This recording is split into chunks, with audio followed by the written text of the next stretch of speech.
Agora no tópico 5 nós vamos fazer o estudo das bases fracas. Bom, as bases fracas elas removem prótons das substâncias. Então, como nós explicamos no conceito de ácido base de Bronsted-Lowry, base é toda espécie capaz de receber prótons H+. Então, existe um equilíbrio entre a base e os íons resultantes. Por exemplo, a amônia ela é uma base fraca, que quando está em solução aquosa, ela é capaz de receber o próton H+ da água. Então, a amônia é a base e gera o íon amônio, que é o seu ácido conjugado. Já a água, como ela doou o próton H+ para a amônia, ela passa a ser classificada como ácido e você tem o íon hidróxido sendo a base conjugada da água. Então, a constante de dissociação da base, nós chamamos ela de Kb, né, que é uma constante de equilíbrio para uma base, que também só é utilizado quando essa base é fraca. Se uma base for forte, tipo hidróxido de sódio, significa que o hidróxido de sódio em solução aquosa está completamente dissociado. Então, você não precisa usar valor de constante de equilíbrio de base de hidróxido de sódio para calcular o pH da solução, por exemplo. Tá? Então, o Kb, para esse exemplo mostrado aqui, que é a constante de equilíbrio para a base fraca amônia, é a concentração dos produtos, que é a concentração do íon amônio vezes a concentração do íon hidróxido, dividido pela concentração de amônia, e nós excluímos a água, porque a água tem um valor constante de concentração. Na tabela 16.4, mostra aqui algumas bases fracas e seus equilíbrios em solução aquosa, que você deve consultar na hora de resolver algum exercício. Então, por exemplo, a amônia que foi mostrada anteriormente, está aqui a equação de equilíbrio dela. Se o valor de Kb é 1,8 vezes 10 elevado a menos 5, isso vai indicar que a base é fraca, né? Porque o valor de Kb é muito pequeno. Mas quando eu comparo o Kb da amônia com a piridina, que é de 1,7 vezes 10 elevado a menos 9, eu percebo que a amônia tem um valor de Kb maior do que a da piridina, e, portanto, a amônia é uma base mais forte do que a piridina, tá certo? Então, apesar das duas serem fracas, através do Kb eu consigo identificar qual delas é a mais fraca, que no caso aqui é a piridina. Então, a piridina também em solução aquosa, ela vai produzir esse íon piridínio aqui, que é o ácido conjugado da piridina, e o OH-, que é a base conjugada da água.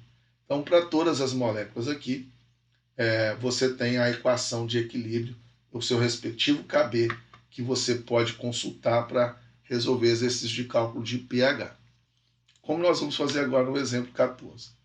Qual dos seguintes compostos deve produzir o maior pH com uma solução de 0,05 mol por litro, comparando piridina, metilamina e ácido nitroso?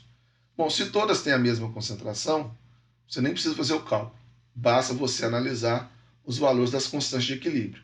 No caso da piridina e metilamina, são duas bases, então você vai analisar na tabela anterior o valor do Kb. Já o ácido nitroso ele é um ácido, então ele vai ter o valor do Ka. De qualquer forma aqui, eu quero saber qual tem o maior valor de pH. Maior valor de pH significa que eu quero saber qual dessas soluções aqui nessa concentração vai gerar uma solução mais básica. Só de fazer essa pergunta eu já vou excluir o ácido nitroso. Porque o ácido nitroso, em qualquer concentração que eu tenha, desde que não seja uma concentração muito pequena, né, da ordem de 10 a menos 6, por exemplo, o ácido nitroso, por mais que seja um ácido fraco, ele vai gerar uma solução ácida. Ou seja, o pH de uma solução de ácido nitroso deve ser menor do que 7. Né? A não ser que a solução seja uma concentração muito baixa, como já foi falado anteriormente. Então, ácido nitroso não vai gerar uma solução com pH muito alto. Vai ser ácida. Eu vou comparar piridina e metilamina. Como é que eu vou identificar qual delas, sem precisar fazer cálculo algum, qual vai gerar o pH maior? Aquela que for mais básica vai ter um pH maior, né? Vai gerar um pH maior, né? E como que eu vou identificar qual dessas duas é mais básica? Analisando o Kb. Eu vou lá na tabela anterior, vejo que o Kb da piridina é 1,7 vezes 10 a menos 9 e o Kb da metilamina é 4,4 vezes 10 a menos 4. Então, aquela que tem o maior Kb vai ser mais básica, no caso, que a metilamina.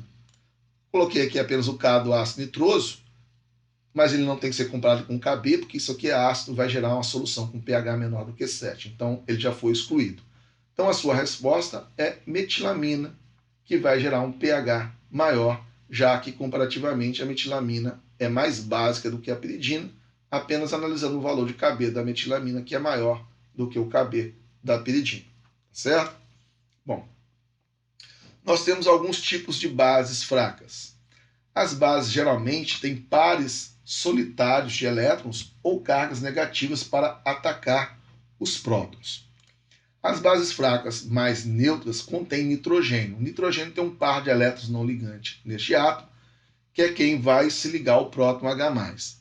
Então, as aminas, que são moléculas orgânicas, elas estão relacionadas com amônia e têm uma ou mais ligações de nitrogênio com hidrogênio, substituída por ligações de nitrogênio com carbono.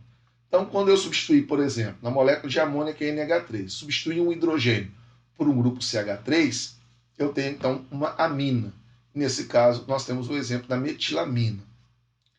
Bom, então, a amônia, ela tende a ser básica por causa do par de elétrons não ligantes no nitrogênio, e as aminas também têm um par de elétrons não ligantes no nitrogênio, que faz com que ela tenha características básicas.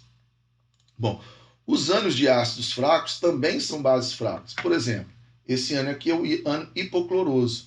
Ele é a base conjugada do ácido hipocloroso, que é um ácido fraco.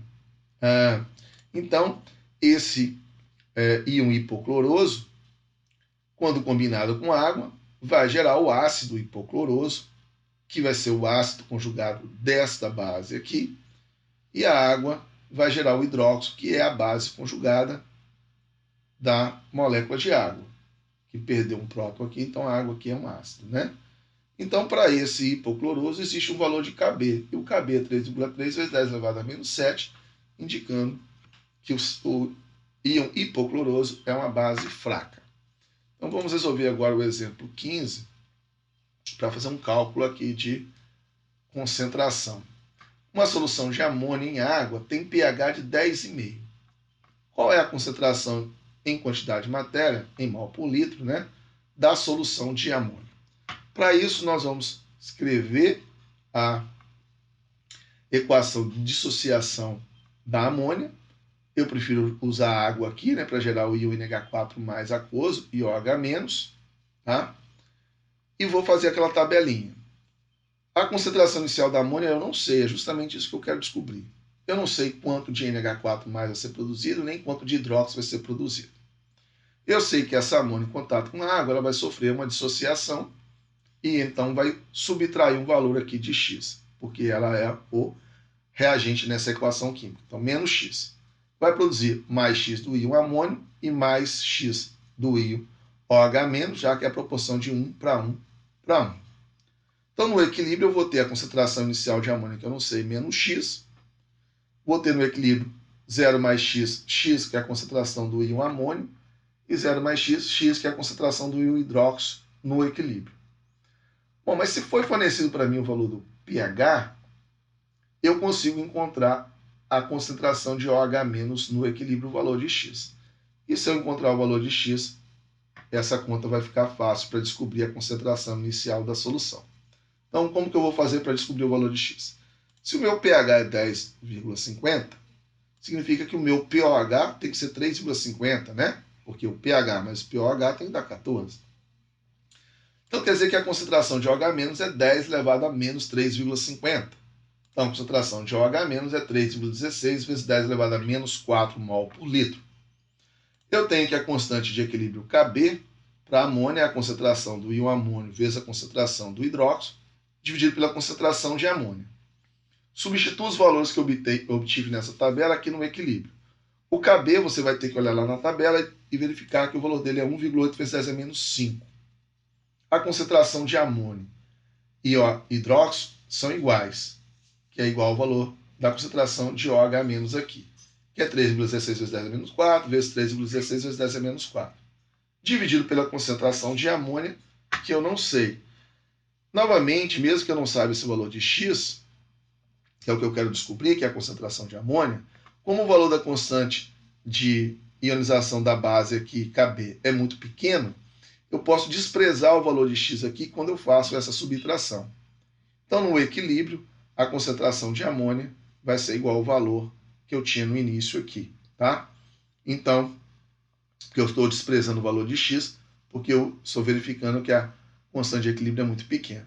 Então, ao fazer esse cálculo aqui, você encontra que a concentração de amônia é de 5,55 vezes 10 a menos 3 mol por litro. Finalizamos essa aula aqui e até a próxima aula.